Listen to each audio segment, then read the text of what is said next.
It's beer o'clock on Real Ale Craft Beer. I want to show you some footage I first recorded for YouTube in March 2011. It's of an old brewery called Brains Brewery that are about to move from that site. They're going over to Cardiff Bay, a couple of miles away, to a brand new purpose-built brewery. And the old site is going to be redeveloped. It's on the banks of the River Taff. One of the largest rivers in Wales. It's a fantastic location. So the Cardiff Council have purchased this brewery. They're going to move it over to Cardiff Bay. On this particular site, the old brewery site, they're going to build apartments along the river. Parts of the brewery is going to be redeveloped into restaurants and cafe bars. And it's just going to be a nice kind of extension of the city, if you like. It's on the just on the outskirts, or it's bang in the middle of Cardiff Centre. You couldn't get any more centre. So I made a video in March 2011 on YouTube. Can you remember the days where you could only record 10-minute videos on YouTube? I'm showing my age now. So I made a 4-part series, part 1, part 2, part 3 and part 4 of a brewery tour. So what I've decided to do is pull them all off YouTube and re-upload them as one video rather than a 4-part video. So it's going to be, I don't know, 45 minute video for you guys. It's now going to be quite a historic piece of material. It's a bit of history that you're going to see, because the brewery's not going to be there in the future. You're going to see it maybe in we're recording this in 2018, this little bit of footage, this introduction. As of 2019, they're going to start the redevelopment of this site. So I hope you guys maybe have a look back. If you go there, it's going to be a microbrewery as well on the site. Brains are going to hold a small part of the brewery. It's going to be a small microbrewery site and a bar. So if you're sitting in that bar in the future, have a little look at this video and have a look what the brewery used to look like. Also, very quickly, I brewed a collaboration with Brains Brewery back in 2011. It was called Barry Island IPA. It went on to become a massive hit in South Wales. As we're doing a bit of a history video, this is the first ever bottle that was produced at the brewery. You still got the kind of plastic wrap on the top. This went on to sell in supermarkets all over the UK, and since then it's been it's been made or produced in a can.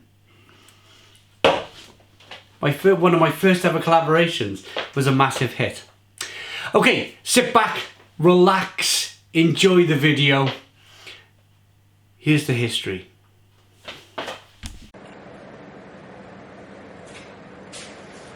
Hi Simon, my name is Bill Dobson, I'm the head brewer of Brains, and I'm here to give you a tour around the brewery today so you can come and see what's brewing.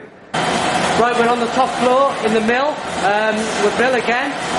We're going to have a look at the actual mill machines going, if I can get in there and film. Well, you can see here Simon, this is the malt feeding into the mill.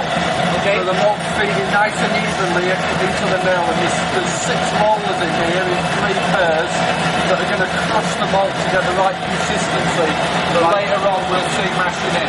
Oh, fantastic, fantastic.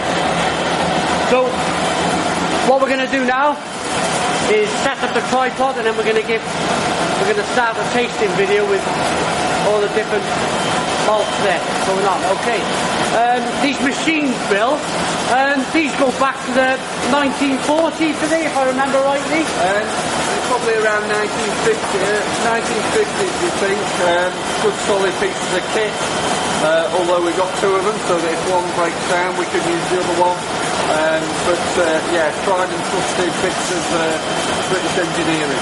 Fantastic. So this is basically sorting the grain and making it even, and that's going down to where we were just now. Grinding the grain, as I'll show you in a minute, the grain has quite a husk on it, and we have to crack that open to get hold of the starch inside, because we want to actually get to the inside of the grain to turn that into our beer.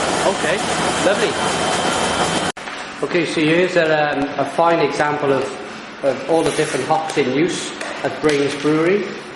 They're being opened up there.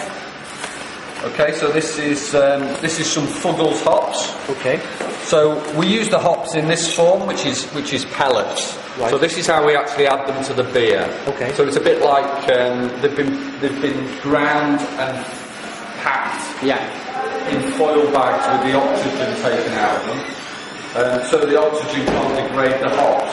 But in terms of how they come off the field, they're packed into tight bales. Wow. And the hops are tightly packed together. You can see the individual cones here.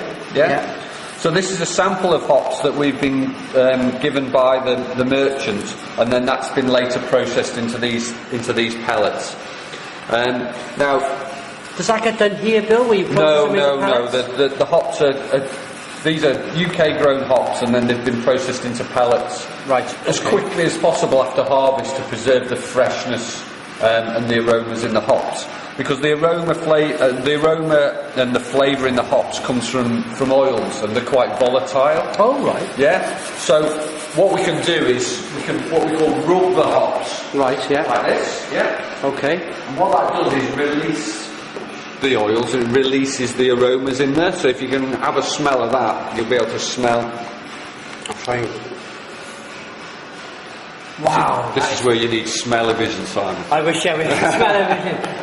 That is really, really citrusy and almost piney. Yeah. I mean, there's real complex aromas in hops. Lots of things that could describe them. The best word is hoppy. Hoppy, yeah. It is quite an unmistakable aroma. And you can see from my hands there, quite sticky. Yeah. So that's the oils there that are sticking to my hands. And it's those that we're going to extract into the beer that will give us the flavour. But also in there are the bitterness compounds that will give us the characteristic bitterness of the beer as well. So the hop isn't just adding bitterness to the beer, it's adding flavour to the beer as well. And there's lots and lots of different varieties of hops that can add a multitude of flavours to the beer. We can blend different types of hops, we can add them at different times, and we can create, a whole range of different beers just by changing the hop. Do you, like we've seen the malts up on the top floor, do you get different colours of hops as well, or are they all generally the same? They're all generally green. The hop doesn't contribute colour to the beer at all, because the leaf material is non-soluble, that gets left behind. Right. There's only, what we're doing is, when we boil the wort with the hops in, we're extracting out flavour and aroma compounds. When all the leaf material is waste, that comes out as what we call trub, that goes in with our spent grains and gets sold as cattle feed. Oh, I see. So nothing's wasted. It's a natural plant matter. All the waste from the grain husk from the mash tun that we don't want, the insoluble stuff, again, all that is sold as spent grain and it goes for cattle feed. So no, it's not wasted, it's a good source of nutrients. Fantastic. Good for the environment as well.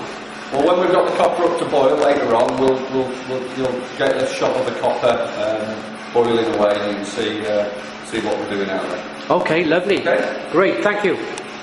Okay, so we're just making our way down to the next stage of the brewery. Okay, so we're a traditional brewhouse, Simon, so the process starts at the top of the building and actually flows down by gravity to the next stage. Well, you can see, look, we're quite high up, we're right up.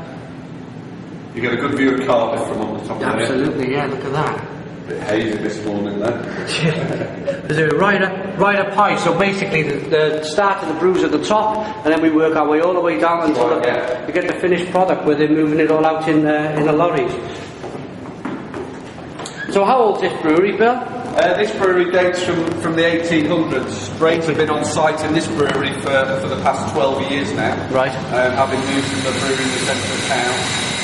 But the brewery dates a lot further back than that, as you can see by the age of parts of the building. So this is the mash room. Right. So this is where we do the conversion of the dry ground malt, the grist. Yeah. We mix it with hot water in these vessels here. So we work these two vessels together, and there's about 3.5 tons of grain goes into each one.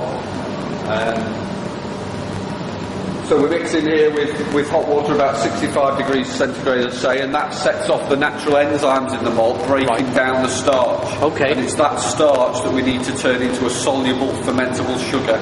and when we get to the fermenter, the yeast's going to turn that sugar into alcohol, and that's, in a nutshell, how we make beer. A bit more complicated than that, but that's the in simple form, that's what it's about. Great. So we'll have a little walk through.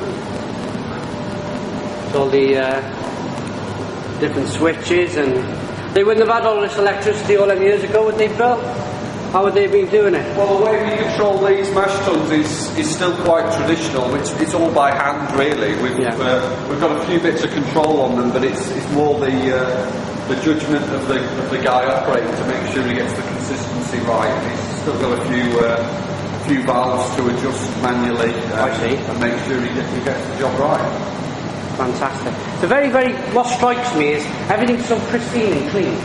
Well, we can't try keep it that way. I mean, at the end of the day, beer production is a food process, and we're a food factory, so we need to maintain levels of hygiene standards. Absolutely. Familiar with that.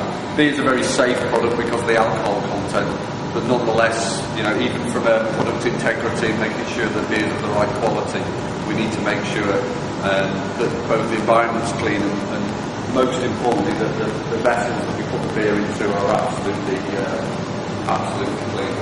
Everything. Very, clean and tidy. Fantastic. Which you'd expect. Right, so we are in the brew house with Bill Dobson of Brains Brewery. He's going to explain, I think we've got the end of a brew coming on, so Bill's going to explain what's going on here. Morning, Simon. You've just joined us as we're finishing the second mash of the day. Okay. If you want to have a look inside the mash tub. Fantastic. There's a lot of steam coming out there, if you can see. It's coming close to being full. Hopefully you can get that on the camera. Wow, look at that. Fantastic. That's great. It looks very thick, almost like a big porridge. It is. It's what we're doing here is we're mixing the ground malt with hot water. In about 65 degrees centigrade. The key thing here is to control the temperature to get the conversion of starch into fermentable sugar. So this mash tun, the guys are making sure that the consistency is just right, so that we get the right amount of consistency of the mash and then the right strength of the brew. Fantastic. So what's being brewed in here today, Bill? What we're brewing next? Reverend James. Oh, fantastic. So what time did you start work this morning? When did you start this brew? Not long, this one. Not long.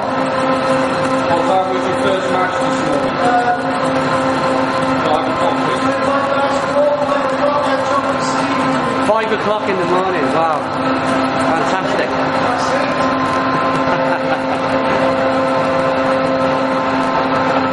Okay, so there's 2 mash tuns here. It gets fed through, funnels down, fed through, and that's where the beer is brewed in these great big mash tuns. Okay, so it's full now. We're going to let that settle. It's full up. So it'll take an hour for the enzymes to convert the starch into fermentable sugar. So we'll be able to come back in a bit and we'll actually see the wort, as we call it, which is the unfermented beer, running off from here. Okay. And we'll have a look at that and you'll have a taste of that later on. Fantastic. Fantastic. Cheers, Bill. Look at that. Fantastic. Just watch the door close in there. Fantastic. Okay, so here we are back with the vessels, and Bill's going to explain exactly what's going on with this process. Okay, so we're seeing the last stage of the mashing here, Simon, so we're actually doing the separation now. So what we've had is the vessel stood for an hour for the enzymes to convert the starch. So now we're draining off our what is going to be our beer. It's called wort. And it's the sweet, unfermented beer, basically. Yeah? Okay, let's take a look. So if you take a zoom in here, what we're doing is we're sparging the mash tun. So the mash tun has a perforated base, and we're draining off from the bottom. At the same time, we're spraying hot water over the top. Right, yeah. And that hot water is going to rinse out all the sugars and the flavours that we want to create our beer, and leave behind the grain, leave behind that spent grain. You don't need, yeah. Fantastic. So you can see that happening there. We're spraying off, and if you come round here, this is what's running off the bottom of the vessel. So this is our you can see the colour there? Yeah. So that's all our malts that have created that colour, and the colour also indicates how strong that is. So that's a sweet, malty liquid. Now take a sample of that beer here. Yeah. So if you look at that, that's our unfermented beer. Now it's hot, so watch your fingers, but you can dig your finger in there and have a taste. Absolutely. Oh, that's very nice. It's very sweet, isn't it? Yeah. Very sweet and very malty, yeah? Very, very malty. Yeah. I'm going to have another go with that. I enjoy that. It's really good. Very, very So good. that's our unfermented beer. Right. Yeah. We haven't added the hops yet, so later on we're gonna have a look at the copper and the copper boiling. So it's very sweet because we haven't got the bitterness in there from the hops yet. Okay. Yeah? Great. Okay. Fantastic. Thank you, Bill. So that's that liquid running off, and so that goes downstairs. that goes down and runs down into the copper. And Great. We'll see the copper boiling later on. Lovely. Okay. Okay. Thank you again. Okay, here we are outside in Cardiff in the Brains Brewery. That's where they've got all these different barrels of beer ready to go out. There's actually a lorry there loading up, ready to go. A forklift driver picking some beer up. But we're actually up on the top of the platform here, and Bill's going to explain exactly what's going on at this part of the brewery. Well, we're quite unusual here at the brewery where our coppers are actually outside. So the vessel behind you here, if you can just swing round and have a look. Right. This is the copper. As you can see, it's boiling away at the moment. So you can see the steam coming out of the top. Yep. So we've got a nice boil on there. Look at that there. You could just see, if I just come over just a little bit more, you could just see the Brains chimney there in the back. Is that chimney still in use? Yeah, that's the boiler house chimney. So the boiler house at the back is generating the steam, and the steam's been is boiling the copper here. Fantastic, absolutely fantastic. We've got a nice blue sky in Cardiff this morning, which you can't see because of the steam coming out of the copper. No, and it's a real. I always. Whenever I come to Cardiff on the train, I am a local boy in Barry, you always get the fantastic smell as soon as you get off the train when they're brewing you. Oh, it's always a nice sight when you can see the steam coming out of the copper. Yeah. It means things are working. Great, is there a little window there we can look into? You won't see very much inside there, I'm afraid. Full of steam. Yeah, it's full of steam, so you won't see anything inside the actual copper. So how many of these have you got outside, Bill? So there's two coppers here. The copper holds about 260 barrels. So we use them alternately. So the beer that you saw in the mash tun upstairs, that's what's being transferred down here to the copper. So the hops are blown into the copper here, and the hops are going to be boiled up with the wort to extract the bitterness and some of the flavours in there. Fantastic. Okay. Great. Yeah, look at that. If you want to turn around there, you can see the other end of the process. On the vehicles at the back there, you can see being loaded up. So we've got different customers' vehicles being loaded up to take the product from site.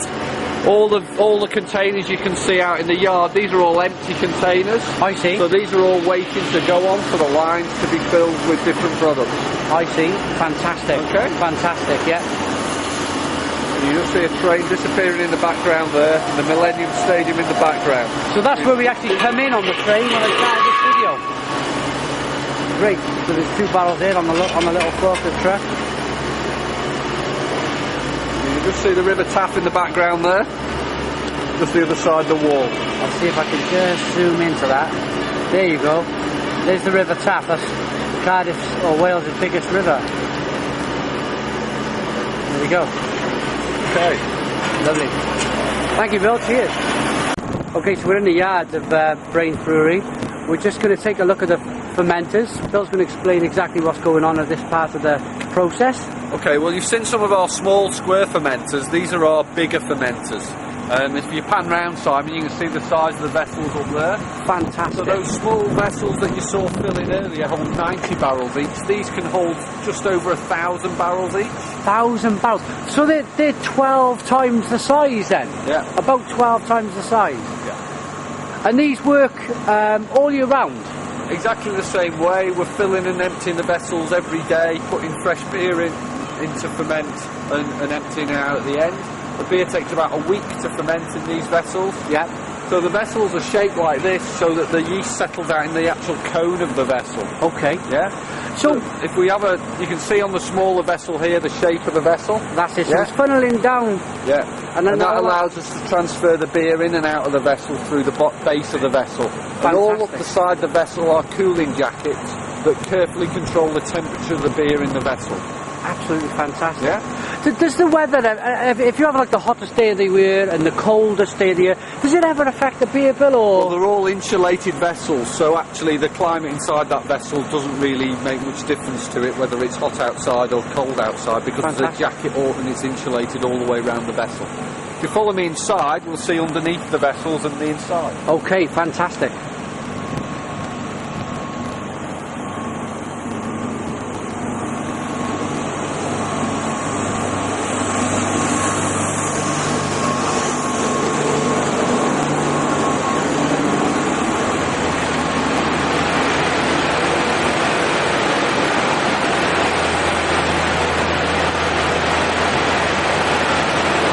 So what you can see in here, Simon, there are other cones of all the vessels.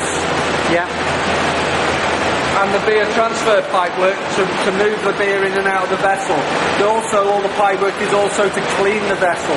So every time the vessel is emptied, we clean it with either a hot caustic or a hot acid solution to make sure we clean off all the yeast staining and all the residual that's left inside the vessel, and making sure that it's really sterile as we finish.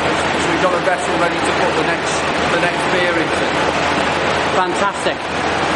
So, as we've seen from outside, we're actually underneath.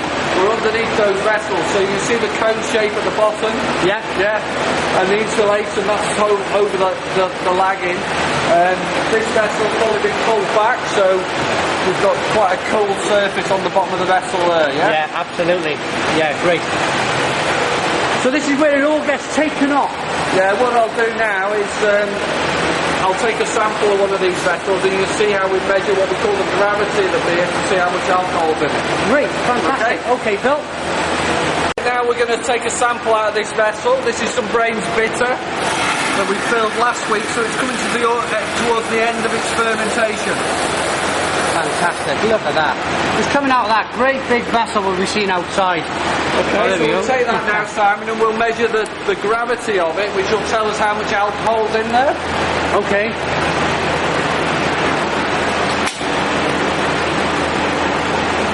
So we measure the gravity with a saccharometer, and that's really a measure of, the saccharometer is measuring how much residual sugar is in there. The more of the sugar that's been turned to alcohol, the less sugar, so the less dense the beer is. Because alcohol is lighter than water, it reduces the gravity of the beer. Right. So by measuring the density through the saccharometer, we can see how strong the beer is and how much alcohol it's produced. I've always been interested to know this part. I've never actually known how they give you that side of the 4.2 or the 4.1, but this is the way they do it, is it? Or you do it? This is the way we do it. We'll measure it later in the process more accurately, but at this stage of the process we're gauging the progress of the fermentation. Right. Because we're at the end of the fermentation, the beer's got quite a lot of CO2 built up in it, so you can see the amount of fob in there. Yeah. So we need to get some of that out so that we can get a good sample.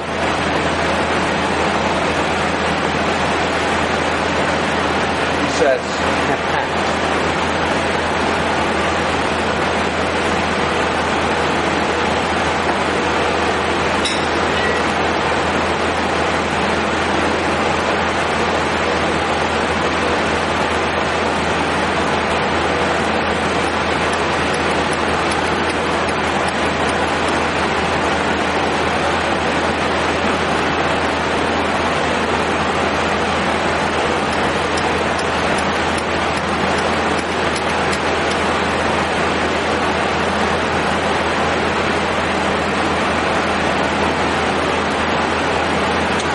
see.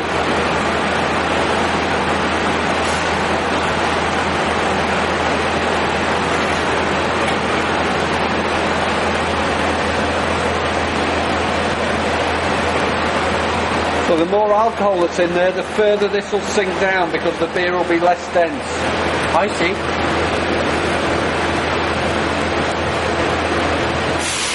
So do you take it really from there, or do you take it out of there? We'll see what level it settles at.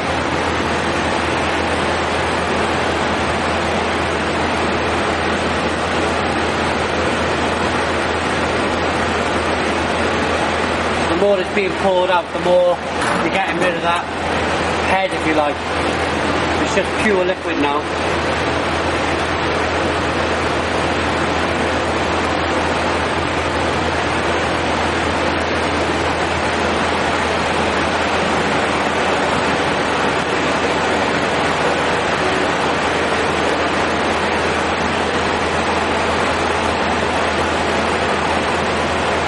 See from the saccharometer we're about 1006, 1007. So that's the final gravity that we want to be for this beer. So we've had all the alcohol has been formed now, and this fermentation is right at the end. So the next step is to cool that fermentation, and then we can remove it to the yeast, and then we can process it ready for packaging. Great. Okay. Thank you, Bill. Cheers. Right, so here we are in the square fermenters area of the brewery. We're just going to have a look at one of the open vessels here. Yeah, what we've got here, Simon, is we've got 8 vessels in here, each of them about 90 barrels in size, and these 2 vessels here are going to capture the first brew of the day today. Okay. So the guys have set this up to put some SA Gold in here. So from the brew house, the wort will be cooled and the yeast added on the way and oxygenated, and then it will be put into the vessels here. So as we fill the vessel, in the SA Gold we're also adding some more hops to get that real fresh hop flavour as well. So you can see the hops in the bags behind us here. Oh wow. Yeah. So well, they're the pellets. So there's the hop pellets that are going to go into here. There's some Cascade. Fantastic. So have a smell of that. It's got a real citrusy aroma, a real lemony, zesty, citrusy aroma on those. Yeah.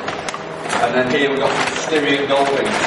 Oh, much more of a traditional, these are a European hop, right. From Slovenia. They've got quite a spicy, citrusy aroma on these. Yeah, slightly different. Quite like orange peely type citrus. I know. Yeah. So you have a smell of that. Yeah. So what beer would you use with this, and what beer would you use with the Cascade? Well, in the SA Gold, we use the combination of the two. The 2 hops can basically complement each other great to produce that wonderful hop aroma. Okay, lovely, great. So those hops are going to go in the fermenter with the beer. And then in about 7 days that brew will be ready, and we'll be able to take that through the rest of the brewery. We'll walk down the rest of the room, Simon. Okay. In here we've got a dark.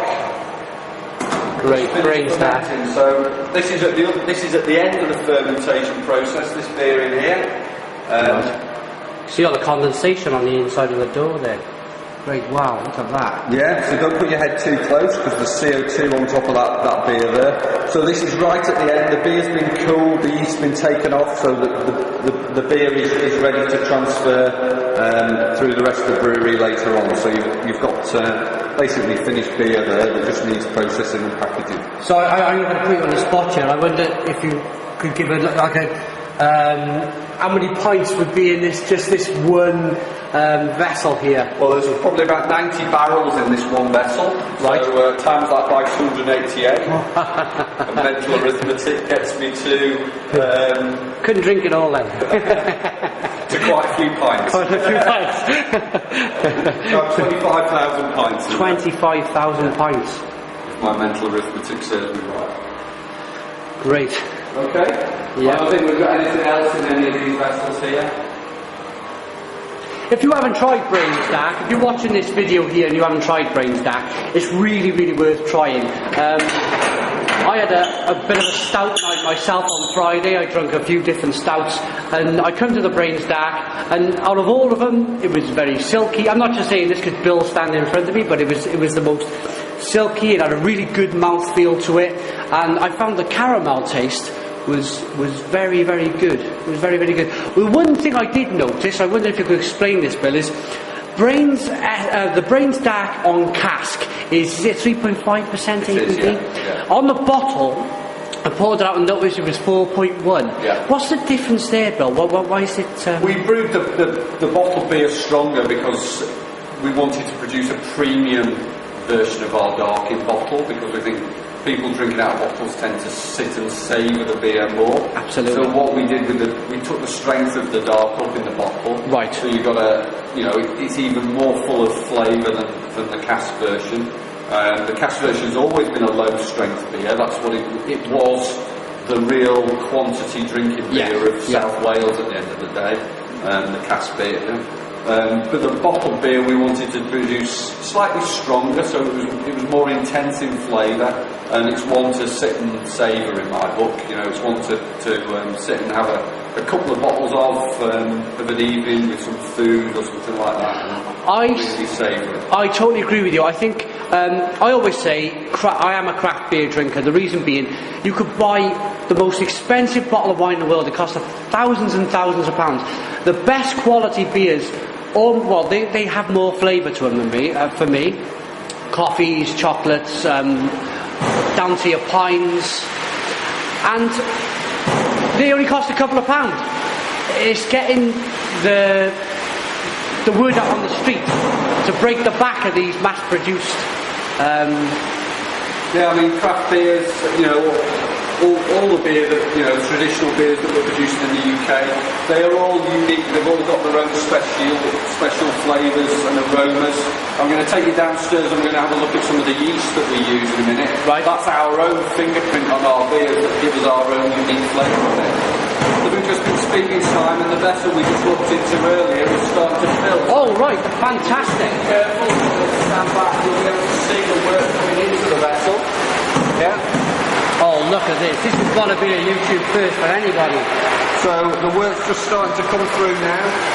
Down through this pipe here. And into the... So there'll be the water in the pipe first, and you'll just see the work starting to come through now. Right, yeah, absolutely, yeah. It's more of a creamy... So that'll fill that vessel right up to the top. It's quite potent, isn't it? The smell there is quite strong. Yeah, well, you'll start to get the aroma through now, and what you see now is just a stand back. Okay. Steve's going to put the hops in. Oh, fantastic! So this is how we get. You see some trade secrets here. Yeah, absolutely. This is how we get the actual wonderful hop aroma in the SA Gold. Is by putting the hops into the open fermenter. Oh, like this. Fantastic! There you go. Great stuff, thank you. There's an exclusive. That is got to be a YouTube exclusive. Actually watching beer being brewed like this. So all 3 bags go in, do they, Steve? Yes. And they're all measured downstairs, are they? Yeah, they've all been weighed out downstairs, so we know exactly how much. Yeah. Exactly how much is going in is important. Great. Fantastic.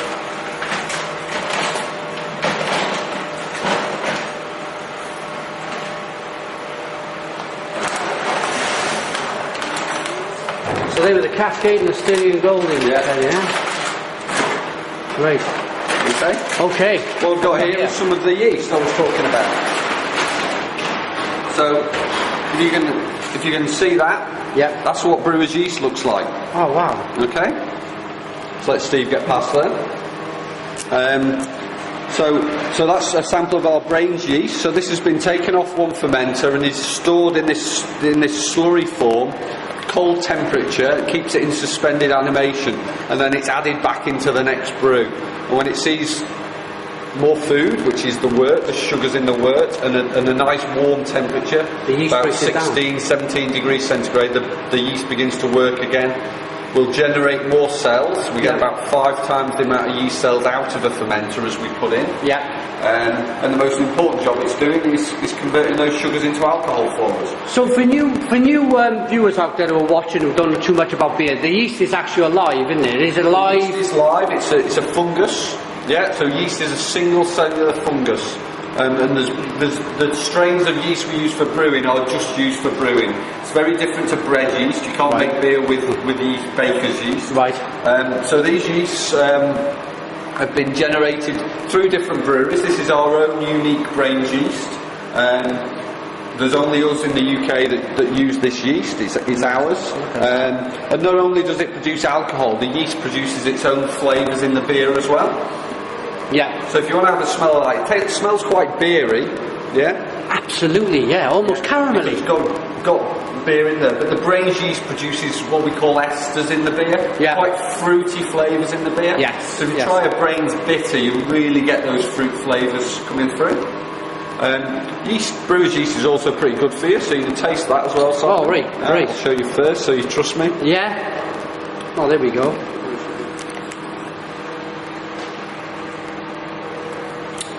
How does that taste? Fruity.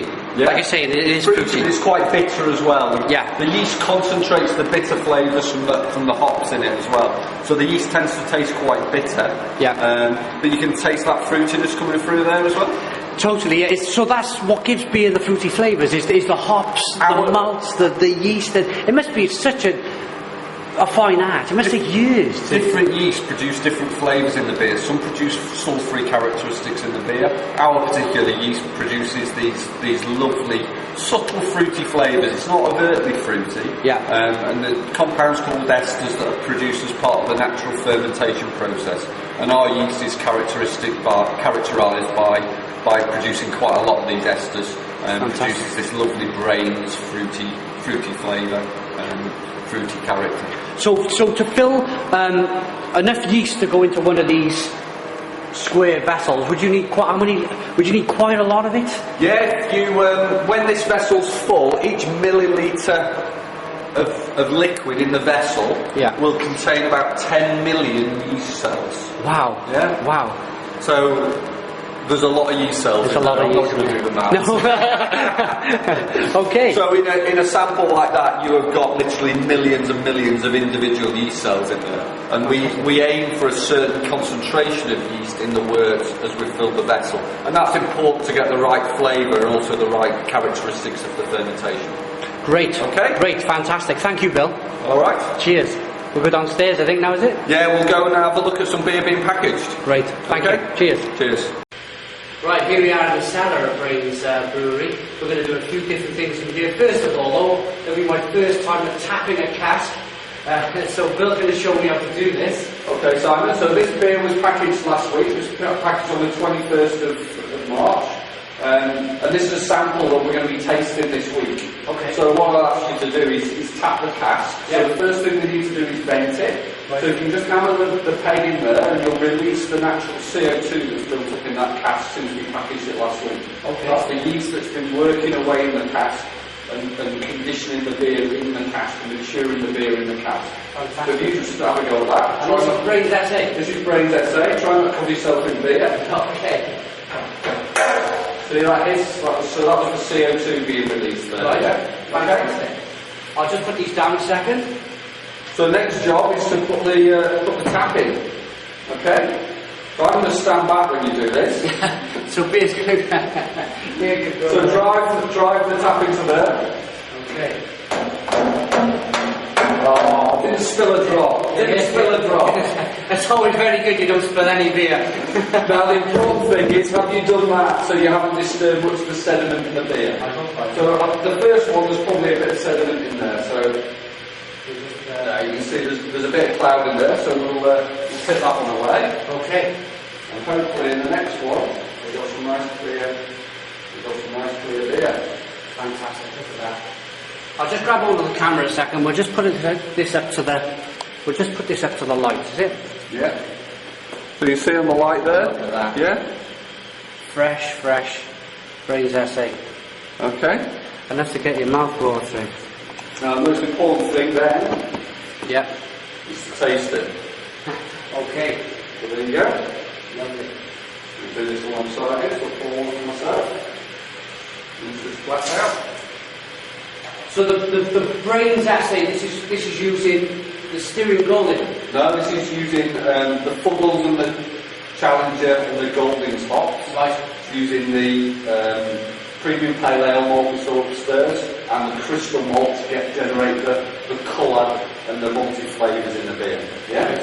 Right. So all of the beer that we package, we have a sample in here. We taste it on the day of the package, but also a week later like this, we tap the cask as if it had been in a pub cellar. We tap it and we taste it to make sure the beer is consistent and is tasting how it should. Fantastic. So the first thing we'll do is give it a swirl. Right. We're gonna wash This that. is more like your normal videos. This Give is it more a like swirl to the camera. my normal beer reviews. Yeah. So what aromas you getting, Bill? You should get a nice hoppy aroma. You should get a bit of the fruit from the yeast in there, I get it. and you should get a bit of malt in there as well. Slight hint of toffee as well. Yeah, Slight toffee, hint of toffee. malty caramel. Yeah.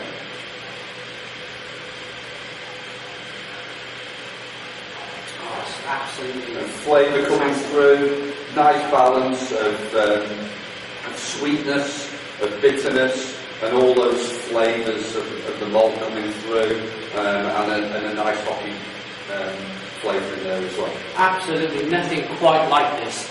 Absolutely, well, you've just seen it being opened up. The absolute fresh cask. So this was made on This was packaged on the 21st last week, so that was 27th today, or 28th. So it's 28th about a today. week. It's only it's absolutely fantastic. It's a great privilege to be here. Thank you, God. Okay. You never not finish a drink on the real guys. Okay, I'm going to grab hold of the camera now, and I'm going to let Bill take us through the rest of this cellar. Now, this cellar, to me, you can see the really old stone walls here.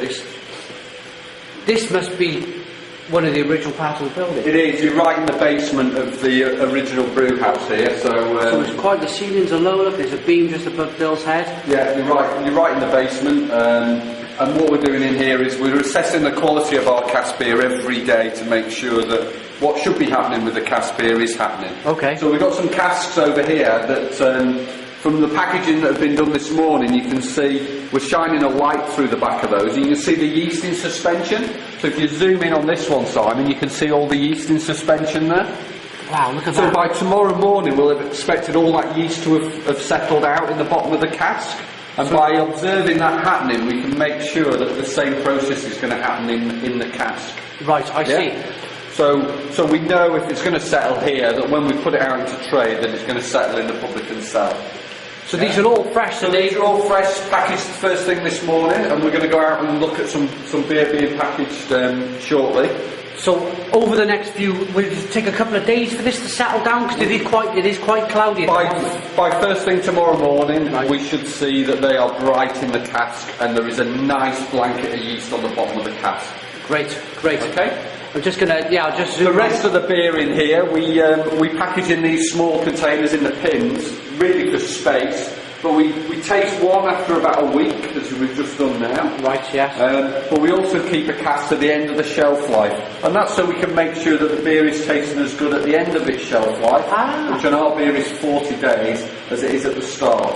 Right. Yeah? So it's a constant monitoring process we have in the brewery of checking the quality of the beer. So there's a science to this. There's obviously it's got to be a science to it. It's really it's an ongoing process checking quality of the beer and making sure that there's nothing going wrong with the beer. Okay. And over here, I noticed these like test tubey things. What exactly is going on over here, Bill? These are samples from further up in the process. So if we look at this one here, I'll hold it up. So this is the beer that's come from the fermenter. Yeah. Okay. Yeah. And this is the yeast that's settled out in the conditioning tanks. So what we've got in here is a sedimentation process that's happening in the brewery. So similar to looking at it in the cask, Yeah. we're actually looking at the sedimentation that's happening in the brewery tanks as well, and making sure that the beer's going to clarify and settle out how we want it to do. Oh, fantastic. Okay, Great. so it's just another part of our ongoing monitoring, and a lot of beer brewing is using the senses, it's using sight, it's using the aroma, it's using taste. You can only pass beer by actually tasting, a human tasting it. You do all the tests you want, but it's the human palate that has the final say whether a beer is fit to go out to trade or not. Great. Fantastic. Okay, yeah. Alright, let's go and have a look out on the line. Thank you. We'll just go and have a look. We'll keep it live running, the video. We'll have a look to see if there's anybody out. And if there's not, then we'll cut and come back when there's people about.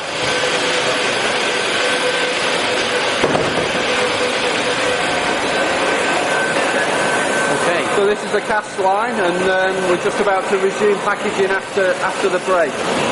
Okay. I'll cut back when they're in motion. Thank you. Where they actually fill the barrels up of beer. Phil's going to explain exactly what's going on here. I think we're going to start off with this beer here coming along the line. So these casks, these are all firkins. They've come back from trade. We've taken them through the washer. So you can see the steam coming off them now. They've been cleaned and sterilised. Yeah. And they come along here and onto they're picked up by the operator here and onto the racker. Okay. So these casks are being filled here, and you can see that's a full cask there. And Neil's going to knock the shive home. Well, that's and away we go. Fantastic. Great. So, how many barrels do you fill a day? On this line, we can do 400 brewers barrels, so 1,600 of these firkins in a ship. Wow. Yeah. Wow. And that might be 3 or 4 different types of beer. At the moment, we're on Brains Bitter. You can see there, labelled up Brains Bitter. Yeah. There it goes. So you see the cask gets filled through on its side, and when the cask's full, the beer rises in the chamber there, stops the flow, stops the beer flow, and then the full cask can just be sealed up, as you can see there. Fantastic. Absolutely fantastic. This place fascinates me, absolutely fascinates me. There's so much going on all the time here.